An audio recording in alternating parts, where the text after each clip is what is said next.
परमात्मने नमः। आज मैं अपने प्रिय दर्शकों से अपने दिल की बात कहने आई हूँ। दरअसल आज का दिन बेहद खास है क्योंकि उदय इंडिया पर मेरी विशेष सीरीज भारतीय चेतना के 100 एपिसोड पूरे हो गए हैं और 101वां एपिसोड आपके सामने है। जब मैंने सनातन ज्ञान पर आधारित ये सीरीज शुरू की थी तो मेरे मन में था कि इस मॉडर्न एज में धर्म और आध्यात्म के बारे में कौन जानना चाहेगा, लेकिन मुझे ये देखकर बेहद खुशी हुई कि भारतीय चेतना के एपिसोड लाखों दर्शकों तक पहुँचे और मुझे देश ही नहीं दुनिया के कोने कोने से इसका रिस्पॉन्स मिला, जिससे यह साबित होता है कि सनातन ज्ञान कभी पुराना नहीं हो सकता है। हर युग में ज्ञान पिपासु लोग मौजूद हैं और यही हमारी धर्म की ताकत भी है। भारतीय चेतना के 100 एपिसोड पूरे होने के असली बधाई पात्र हमारे दर्शक हैं, जिनके स्नेह से हमें इतनी दूरी तय करने में मदद मिली।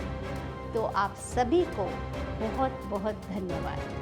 आप सभी के आशीर्वाद से हम सनातन धर्म की ओर भी जटिल गुत्थियों को आपके सामने सुलझाएंगे। सभी दर्शकों को मेरा सादर नमन। ओम तत्सत।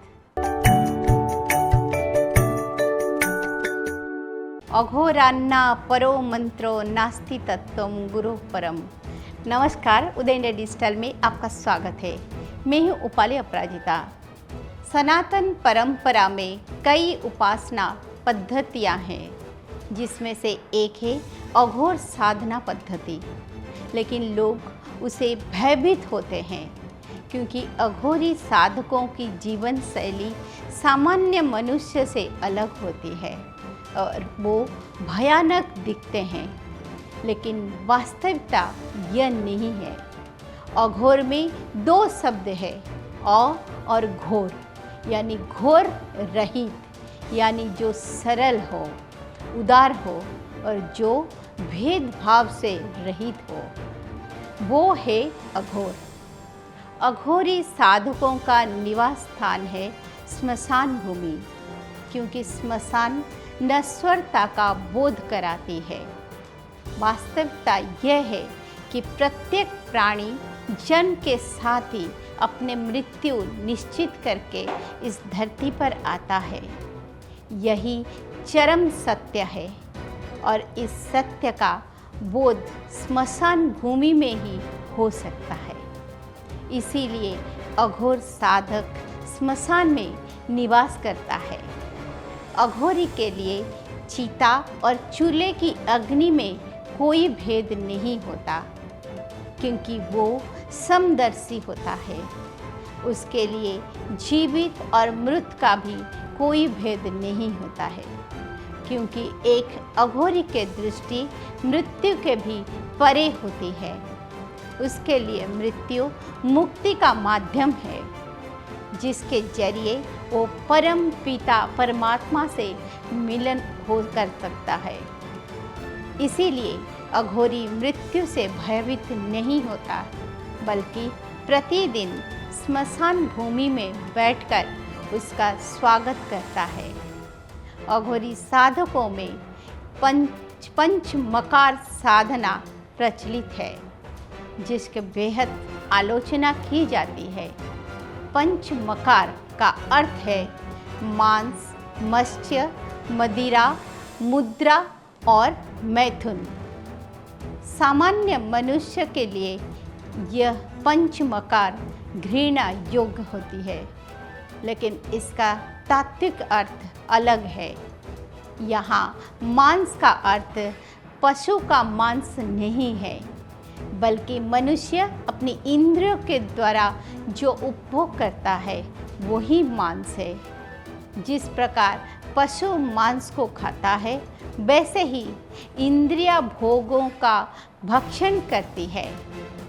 इंद्रियों को नियंत्रित करके उन्हें सांसारिक भोग से परे उठाना ही अघोरी का मांस है। यहाँ मांस का सांकेतिक अर्थ भोगों से अनासक्ति है। पंच मकार का अगला तत्व है मत्स्य। सामान्य भाषा में जिसे मछली खाना समझा जाता है, लेकिन अघोर साधक के लिए मत्स्य का अर्थ है चंचलता का नियंत्रण। दरअसल मछली अत्यंत चपल प्राणी है। यह मनुष्य के मन का प्रतीक है, जो कि मछली की तरह चंचल रहता है, लेकिन इस मत्स्य रूपी मन को नियंत्रण में रखने को ही अघोरी मत्स्य भोजन करता है। अगला तत्व है मदिरा, जिसे सामान्य भाषा में शराब माना जाता है, जिसे पीकर मनुष्य उन्मत्त हो जाता है। लेकिन अघोरी की मदिरा अलग होती है। अघोरी ब्रह्मानंद की मदिरा का पान करता है। वो सदैव अपने आराध्य के ध्यान में लीन रहता है और उससे साम्य महसूस करता है और सच्चित आनंद के नशे में लीन रहता है। यही ब्रह्मलीनता अघोरी की मदिरा है। इसके बाद आती है मुद्रा, जिसे अघोरी अपने अलग अलग साधनाओं के समय हाथ से निर्मित करते हैं, जैसे ज्ञान मुद्रा, वायु मुद्रा, आकाश मुद्रा, पृथ्वी मुद्रा, शून्य मुद्रा आदि आदि। इन मुद्राओं के जरिए अघोरी स्वयं को प्रकृति की शक्तियों से जुड़ता है और उन्हें नियंत्रित करता है। मुद्राओं का अभ्यास भारतीय शास्त्रीय नृत्य की शैली में भी किया जाता है।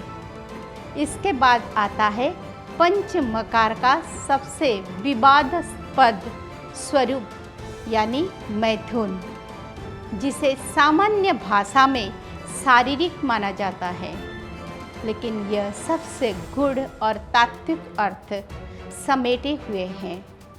एक अघोरी का मैथुन परम सत्ता यानी परमात्मा में स्वयं को लीन कर देना है। वो अपनी साधना पद्धति से अपने आत्मा का मिलन परमात्मा से करा देता है। दरअसल जीव के अंदर स्थित आत्मा संपूर्ण संसार में आच्छादित परमात्मा का ही एक हिस्सा होती है, जो कि मन, बुद्धि, शरीर के आवरण में कैद होकर कर्म बंधन से बंधी होती है। लेकिन यह आत्मा सदैव परमात्मा से मिलन के लिए वैसे ही तड़पती है जैसे एक प्रेमी प्रेमिका मिलने के लिए आतुर होते हैं। अघोरी की साधना जब पूरी होती है तो उसकी आत्मा और परमात्मा का मिलन होता है। उससे जिस चरम आनंद की प्राप्ति होती है वही पंच मकार का मैथुन है। यही अघोर तत्व की गूढ़ परिभाषा है। मैं आपको बता दूं कि अघोर तत्व का ज्ञान स्वयं आदिनाथ भगवान शिव ने दुनिया को प्रदान किया था, जिसे मैंने सरल शब्दों में आप तक पहुंचाने की कोशिश की है। ओम नमः शिवाय।